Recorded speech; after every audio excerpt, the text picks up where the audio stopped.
because they're a person that is interacting with you. And if you've hurt their feelings, then you've hurt their feelings. And that's just kind of all there really is to say about it.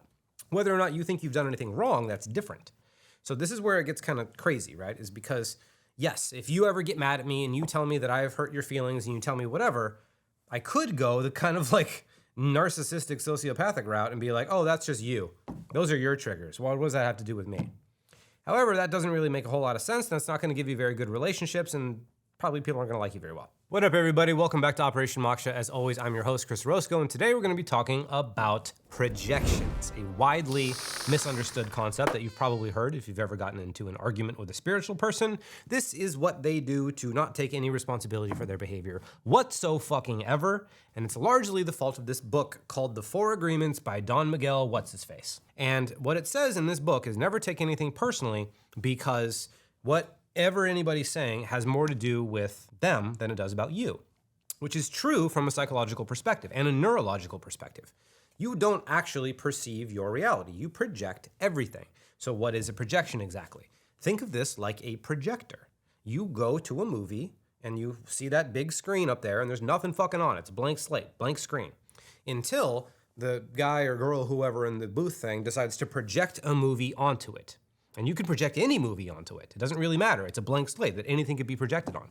This is how your mind works. Your reality around you is neutral. There is no such thing as good or bad things until you prescribe good or bad to an experience. Until you give it meaning, it is devoid of any. Things just fucking happen.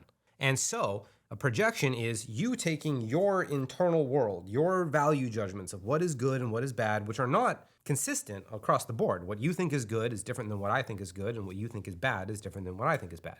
So you and I will project different things onto any given experience depending on how we've perceived our reality up until that point.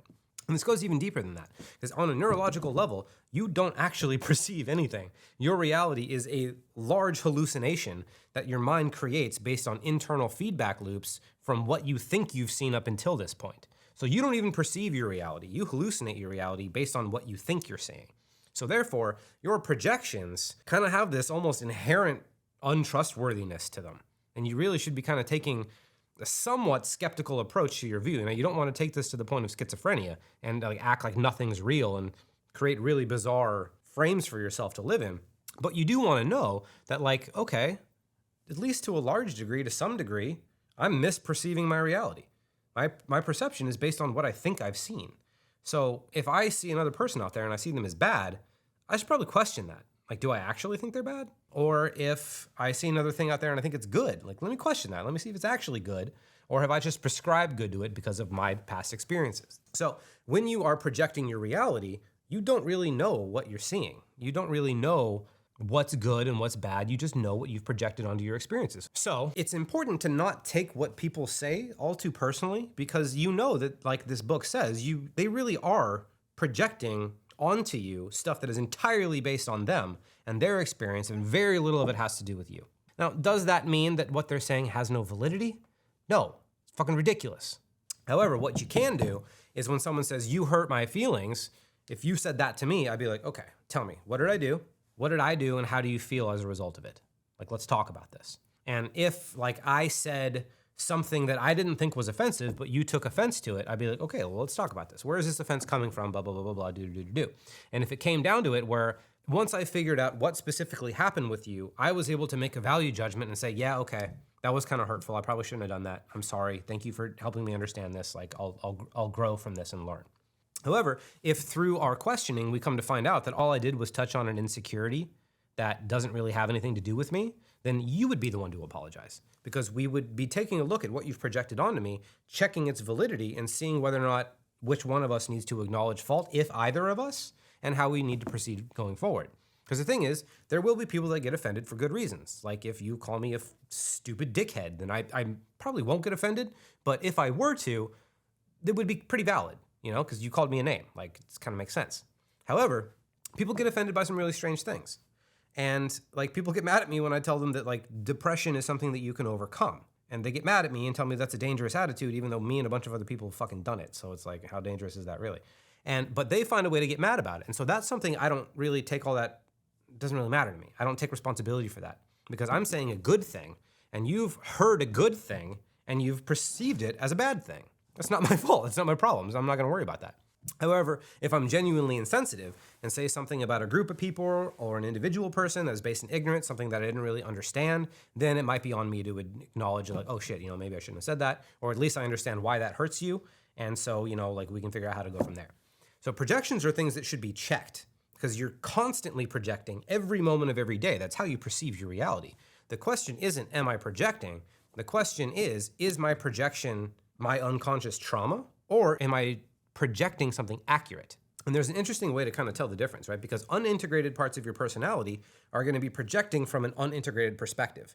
They're going to be having these ideas that are largely based in like fear and shit, because if it's an unintegrated part of yourself, it's a part of yourself that isn't getting love, that isn't getting acknowledgement, that isn't getting to serve its purpose in the healthiest way possible. So it's trying to serve its purpose on the fringes in a really unhealthy kind of way. So if it's an unintegrated part of yourself, you can probably bet that what you're perceiving isn't all that accurate because it's off on the fringes, functioning on a set of rules that you don't even understand, let alone like know how to integrate and make sense out of. So if you're projecting from an unconscious part of your mind, maybe check that, don't trust it. If you immediately have an emotional reaction to something, check your emotional reaction, because usually that shit means that you're experiencing things and not really seeing clearly. However, if you project from an integrated part of your personality, that looks more like, all right, I see what you're doing, and I know the part of me that would want to do that, or that feels called to do that, so I kind of get where you're coming from. Let me check. So this is what I do in my coaching. The way that my coaching works is I'll listen to a person, and I'll hear what they're saying, and then I pay attention to the part of myself that reacts to it, and I pay attention to the space between my projections and what they're saying. And I use my projections to kind of sense into the environment and be like, okay, so if I was in your position, I'd be doing this. Let me check. Is this what you're doing? Does this resonate? If yes, then we keep going down that rabbit hole. If not, I know that my projection was mine and wasn't accurate to the situation, in which case I keep asking more questions for clarification. So projections can actually be a really helpful tool if you're humble enough to know how faulty they are. You have to know that, like, okay, I'm projecting. I'm an inherently faulty system. I don't project accurately all the time because I fucking can't. Who could? So knowing that, let me check my projections constantly and consistently to make sure that I'm seeing correctly. And when you are seeing incorrectly, you integrate that part of yourself so that you can start to understand where it's coming from, why it projected what it projected, and ultimately get a more clear view of the situation. So ultimately, what is a projection? It is the way in which you view and perceive your reality. You have a projector in the back of your head that just projects reality. And like, I don't even remember exactly how it goes, but like you see things and you flip them backwards or upside down, and then your brain puts them together backwards and upside down and puts them back out. Like, I know I'm getting that wrong, but I remembered it, and it's vague enough to just marvel at just how insane the way that we perceive reality is. It's just fucking ridiculous. So you have to kind of take the inherent absurdity of your own perception into account when you go about your life. Constantly check yourself to make sure you're seeing things correctly. Constantly check the people around you to make sure that you're seeing things correctly, but also take responsibility. Like, don't be that narcissistic douchebag who's just like can go around hurting people, and then when they say that you've hurt them, you're just like, oh, that's just your projection, bro. Like, that has more to do with you than it does about me. I read the 4 agreements, and you're not taking responsibility for your shit, bro. Like, don't be that guy, because that guy fucking sucks, and no one wants to hang out with that guy. Instead, if someone tells you that you've hurt them, check yourself. Be like, did I do anything that I think is wrong on my own merits? Like, tell me what hurt. Help me understand what happened so I can check myself and see if I'm perceiving either myself, you, the space that we share, or our reality that we create together. I must be seeing something wrong, or one of us is seeing something wrong, so let's figure out who and what needs to be done about it. So that's what a projection is. That's the healthiest way to relate to them that I can personally think of. It's done me a shitload of good. So if you have any other questions about this, let me know. We can go much deeper on all of it. But that's enough for now. I'm Chris Roscoe. I love you, and I'll see you next time.